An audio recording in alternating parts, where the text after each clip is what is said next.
Regardless of how you or I felt about the Wano arc as a whole, I hope that we can both recognize that while there has been a lot of praise, there also has been a fair amount of criticism, coming from many fans about how things ended and what we did or didn't get within the 4-year-long arc. I mean, we still don't even know the true fate of the old Yonko, and there are a lot of questions still left unanswered. And if you still loved what we got, I think that's still very reasonable. I mean, I would personally rank it around a low A to a high B tier, which is definitely above average, but there are also a fair amount of people who felt that Wano just fell well below expectations, and the reasons for that is the focus of today's video. So even though this video is going to be almost exclusively filled with criticisms from here on out, please keep in mind that I do like Wano and think it's good to very good. I mean, Gear 5th is easily one of the most hype moments that I've ever experienced as a manga enjoyer, but that does not save the entire arc, and nor do any of the other highlights that we got. And there are a lot of valid criticisms and a lot of disappointment that I would like to talk about, and a concise video like this is just the best way to do that. So if you wouldn't mind, please go ahead and drop a like on the video to help me out with the algorithm, and then let's just get right into it.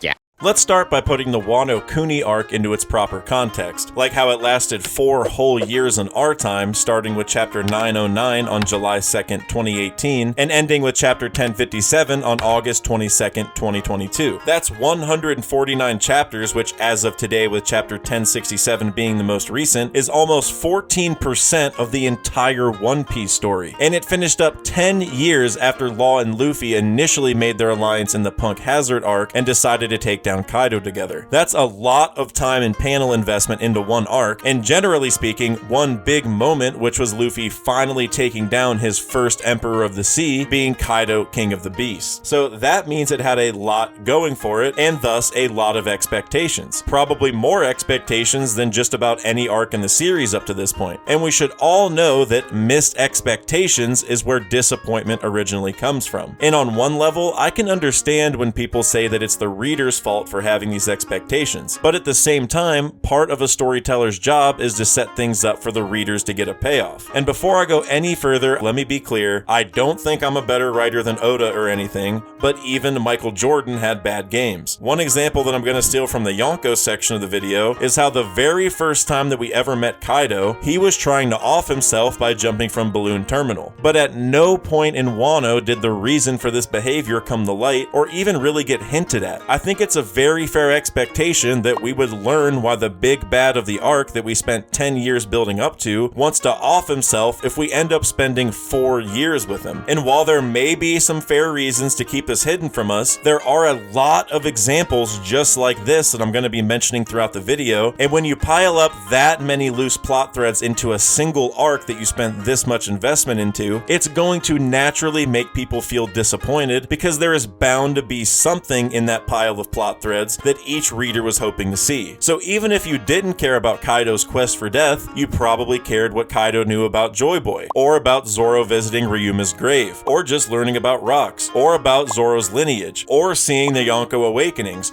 or at least something. And if I had to pick one general overarching reason why Wano feels disappointing to people, it's exactly this. The more things that get set up without a payoff, the higher chance there is that one of the individual readers is going to feel let down because they cared about that plot point and they expected to see it within the arc, and I think it's reasonable to expect that. And many people respond to this by saying that, well, Oda can't just show us all of those things yet because it's going to spoil major events later on, which is definitely a fair point to some degree, but that's where my issue about the number of loose plot threads comes in. Doing it for a small handful of things is fine, but when there are just dozens of these plot threads throughout a single arc, it does make it feel a little empty. Take Doflamingo and Dressrosa, for example. I think it makes total sense why we didn't learn exactly what the national treasure of Marijois was, or even what his eyes actually look like, even if it's just for the memes, because those could hide very important clues to the endgame. But what we did learn was everything there was to know about Doflamingo's past, about how and why he took over Dressrosa, about the deep history of his family and their ties to Dressrosa of 900 years ago, and we even got to see him awaken his fruit. And all of that happened in a fraction of the time and overall panel investment than Wano took, even if Dressrosa did feel just as long at times in the anime. Basically, I think he overpromised and underdelivered overall, even if there were some extreme highs like Gear 5th and maybe even Robin beating Black Maria. If you're familiar with sports, Wano kind of reminds me of when the 73-9 Warriors lost a 3-1 lead in the finals, or when the 2007 Patriots lost their only game of the season in the Super Bowl, because losing in the title game is still a great season by almost every metric for most teams, but the better your team was, the more disappointed you're gonna feel because of what could have or should have been. So while Wano is still a good to great arc overall, it had so much going for it that could have easily made it the best arc in the entire story, in my opinion.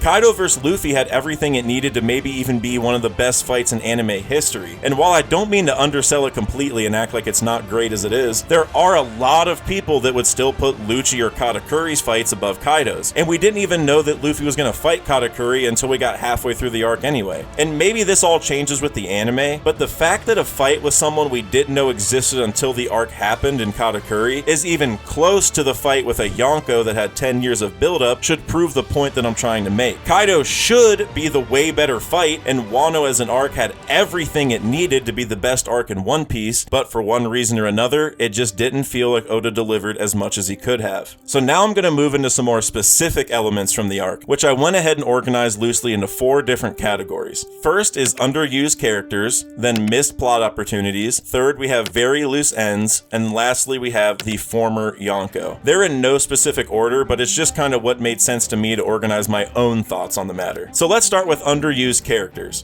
starting off with Law and Kid's crews. This arc seemed like a naturally perfect time to me to see what their crews were capable of, but outside of Killer, they didn't do anything. And maybe part of this is that Oda just has too much story to tell, but I mean, they literally just showed up a handful of times in the background. There was no focus on anyone other than Killer, and that just seems so weird to me. And I mean, Beppo just kept up his long-held tradition of staying in the background as much as possible and helping them sell merch, and it seems like every prominent mink other than Beppo has gone Sulong at this point, and Beppo is the right hand of the Heart Pirate, so you would just imagine that we would see that by now, especially in the arc that focused on Sulong this much. And Kid's crew was literally just there for reaction panels every so often. I'm not saying that Oda had to give us their full backstories, but at least seeing them fight some strong opponents for a few pages would have been cool. We didn't even get to see Shachi and Penguin fight until we got to this Blackbeard fight a few chapters after Wano ended, so it just feels a little disappointing that in this arc focusing on these captains, we didn't really get to see their crews. And then how about the Mima Waragumi, which are the samurai force under Orochi, by the way. And the fact that I even need to remind you who they are is part of the problem. This is technically supposed to be the samurai army of Wano, and while I think Oda made them trash on purpose to show that the samurai who bothered to file under Orochi weren't as strong as the rest, it's still kind of insane to me that they all just got one-shotted by Hyogoro. And Hote was their leader, so essentially he was the Fukurokujo version of the samurai, and we saw how much he was focused on. But even Hote got one-shotted. And by the way, Hote looks a lot like Prince Groose from Sword, so leave a comment down below if you know how these two might be connected, because they do look pretty similar. And then how about some of our very own Straw Hats? While almost every crew member had a big fight or at least helped out with one, Usopp was basically babysitting Tama and Kinemon the entire time. And this is after he wasn't even in the entire Whole Cake Island arc. It's like Oda squeezed too much out of Usopp in Dressrosa, so he's just been avoiding putting a focus on him until we get to Elbaf, I hope. And while I know Brook had a ton of shine in Whole Cake, he was basically just a background character this entire arc in Wano. I felt like him fighting Appu was going to be a natural matchup, especially after Appu got weakened by Zoro, because then it wouldn't feel like as much of a stretch that Brook beat a supernova. But instead, Brook was just escorting Robin for most of the time, which just kind of seemed like a way to keep him relevant without giving him attention per se. And then how about some of the Toby Roppo? I mean, I legitimately don't know if page 1 will get a single vote on the next top 100 popularity poll. We learned almost nothing about his past, and then we just saw Ulti abuse him the entire time, and then he got one-shotted by Big Mom after being punished by Usopp's pine cones. And then the Toby Roppo are Kaido's top crew members outside of the Calamities, but we barely learned anything about any of them. Who's Who is easily the best one given his history with CP9 and the Gum Gum Fruit, and by comparison, it makes the rest of them look very bland in my opinion. Ulti at least had some shine, but even then we learned nothing about her past or why she even joined Kaido. Until Oda revealed this way later in SBS that these two were actually siblings, and they were adopted by Kaido after their father brother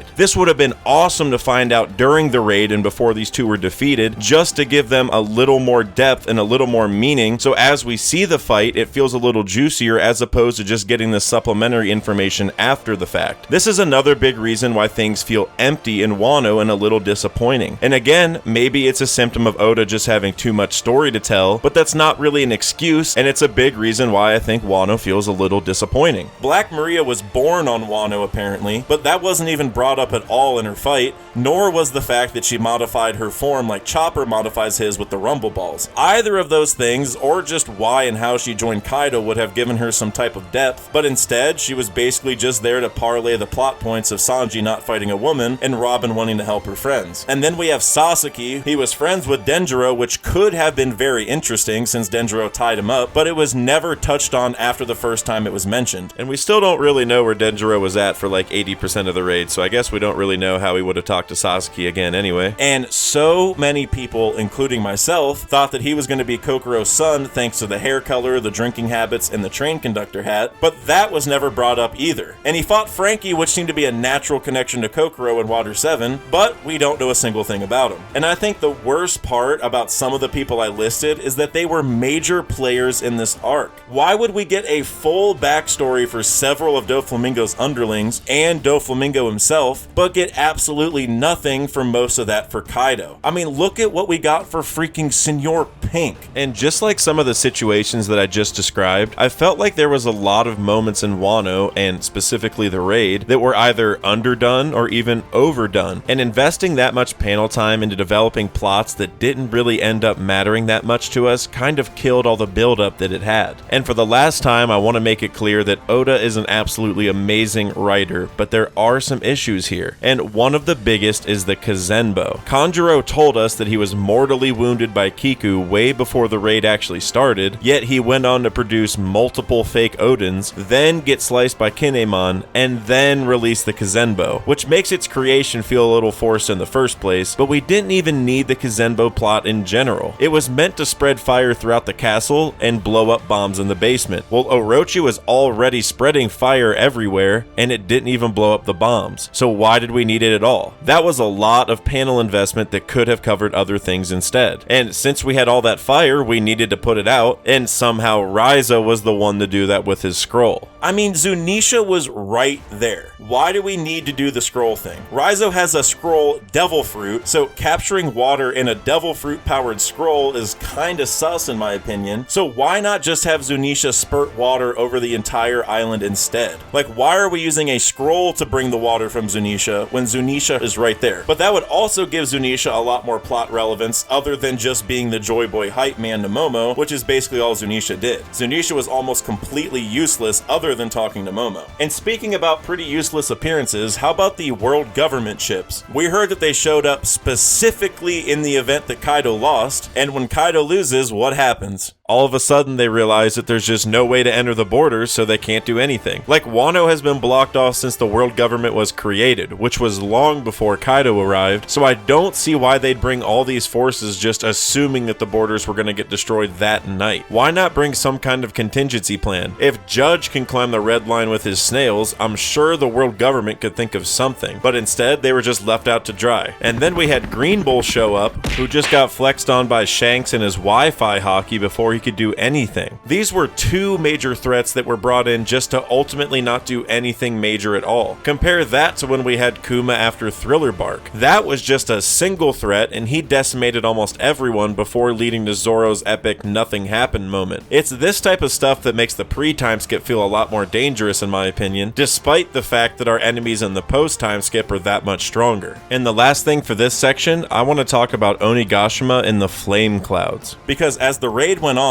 we heard a few times from Yamato about how the flame clouds were weakening and how it may be a sign that Kaido is getting tired, and even how it would explode if it fell, and that's why Yamato started going to the basement originally. So it seemed like the flame clouds were somewhat of an indicator of Kaido's stamina to a degree. So I think many of us were expecting those flame clouds to go out when Kaido got defeated, which I think is very reasonable since Yamato literally said Onigashima is about to fall. And that is roughly what happened, except the flame clouds went out because of the water from Raizo. The flame clouds didn't even extinguish because of Luffy, which to me is a hint that Kaido may have never even been knocked out in the first place, because Oda is hiding the fact that he's still conscious by having the flame clouds being put out a different way. But I think this was yet another example of how something was set up that was just never paid off in a meaningful way as we expected, and thus another little thing that adds up to my overall disappointing feeling of the arc. This next section could honestly just be its own entire video, so I'm just gonna try and list out as many loose ends that we still have as possible, starting with the fact that we don't even know why Kaido wants to die so bad, even though it was shown to us in his introduction, or why he drinks so much, or why he's generally depressed and seen crying all the time, or what his plight is with humans. He told Yamato that she's an Oni and humans aren't her friend, so there's obviously some depth there. And why did Kaido choose Wano?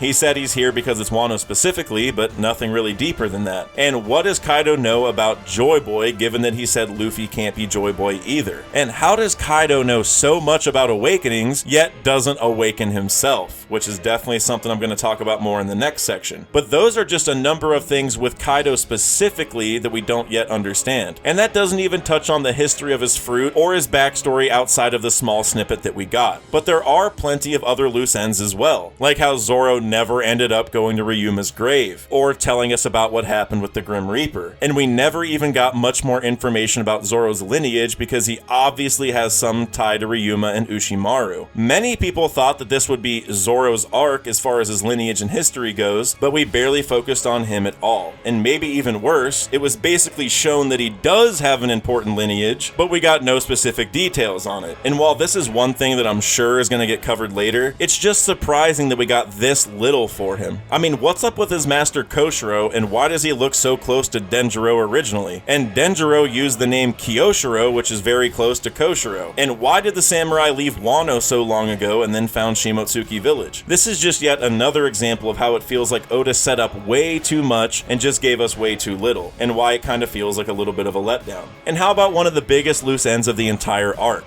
The finale. We still don't know whether or not Kaido and Big Mom are dead, or maybe just knocked out, or hanging out with Pluton, or what. What other major arc has had an unclear ending like this? Almost every single arc in the story has a clear ending when the villain is down and even escorted out by the Navy or their crew. At least in the arcs where we beat a big bad as opposed to Sabaody or otherwise. But this time, we don't know where they are or if they're even actually defeated. Even recently, we saw Pudding bring up Big Mom, and it's still unclear what Big Mom's fate is. And this is weeks after Wano ended. Plus, the Big Mom pirates supposedly met the world government ships outside of Wano, and we didn't get a resolution for that either. Did they leave without Big Mom or something? Did they all get captured? I don't know. It's yet another thing from Wano that we just have to wait and see for. So now we're going to move on to the final section, which is the former Yonko. And leading up to the Wano arc, and even throughout Acts 1 and 2, we basically saw the Yonko as invincible. During Whole Cake, the crew had to put together a huge plan with another supernova to break Mother Carmel's photo just to try and even do damage to Big Mom. And obviously that didn't even work. She was shown to only have ever been hurt when scraping her knee during a freakout, and even Roger didn't battle her when he got her road poneglyph rubbing. And then Kaido was able to take out post-Whole Cake Luffy in a single blow without even using his hybrid mode, and the rumor has always been one-on-one, always bet on Kaido. Honestly, their power seems so immense that many of us even questioned how Oda would make their defeat seem realistic. And Oda even said that we wouldn't be satisfied with just a huge punch. But how did the fight end exactly?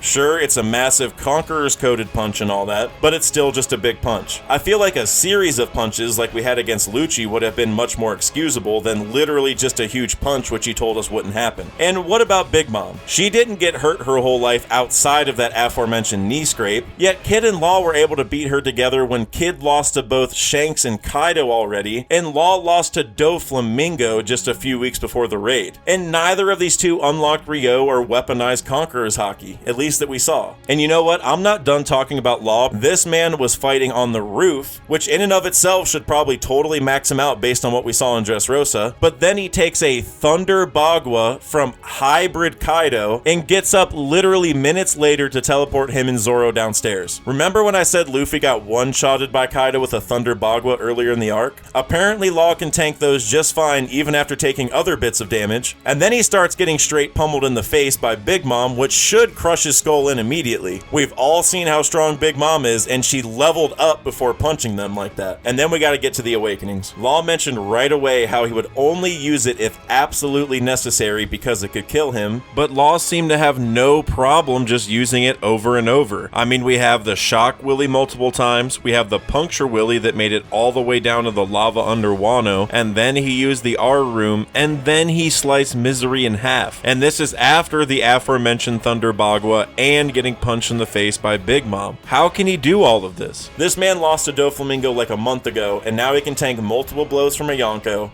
and just spam his awakening. And he one-shotted Misery, who is literally two homies combined. Not only does that not feel realistic whatsoever, but this just makes Big Mom feel like a straight scrub. And look, I absolutely love Law, and I don't even think Kid is as weak as a lot of people do. I'm not really one for power scaling discussions in general, but it's just the nature of the way that this all went down just did not feel very realistic. It's very possible that Law and Kid could work together and beat Big Mom. It's just not possible that Law can have an infinite health and stamina bar after what we already saw from him. And now let's get into maybe my biggest personal issue with the arc, and that's how we didn't get to see the Yonko awakenings. I know I can't be the only one who wanted to see the Yonko at their absolute height of their power, and I think it's sad that we didn't get to see them use those powers before they lost. And I know some people believe that we did get to see their awakenings, and I just want to say that if Kaido's magma mode or Big Mom eating her own soul were awakenings, then I think it's really odd that we didn't get that confirmed, and I also think that those were just a little lackluster compared to some of the others that we've seen in the story. I mean, we saw Kid, Law, and Luffy awaken in this arc, as well as Doflamingo and Katakuri in past arcs, who are technically subordinates to the Yonko in question, yet we didn't get to see the Emperors awaken, even before they were supposedly defeated. Usually a villain will pull out all the stops to regain the upper hand before being put down for good, like Doflamingo fixed his organs using his own fruit to survive after getting hit with Gear 4, for example, and Moria even got up back into Shadow Asgard after fighting Nightmare Luffy, yet the strongest creature in the world and the woman who has almost never been injured both went down before truly going all out. And that just feels a little empty. Just like how we didn't get the classic star-shaped pose of defeat for either of these Yonko, despite the entire world believing that they just lost. I think this is all gonna lead to the Yonko coming back in an important way, but how things end in the moment matters a lot, and I think there's only so much repair that Oda can do after the fact. Just like with Kaido's backstory, we got a few pages at the very end which did give us a little bit of added context, but if that's all we were gonna get, I just wish we had gotten it earlier. I can understand why Oda wants to keep the God Valley incident hidden from us and maybe some of the secrets behind rocks, but there's still so much obscured information about why Kaido is even here in Wano and how he put his crew together that it just feels like we barely know the guy despite spending 4 years on his island. And again, maybe Oda will fill in the blanks over time and make me eat some of my words on some of this stuff, but as it stands today, I think there are just a few too many things left unsaid and unrevealed for me to feel like Wano lived up to my own expectations.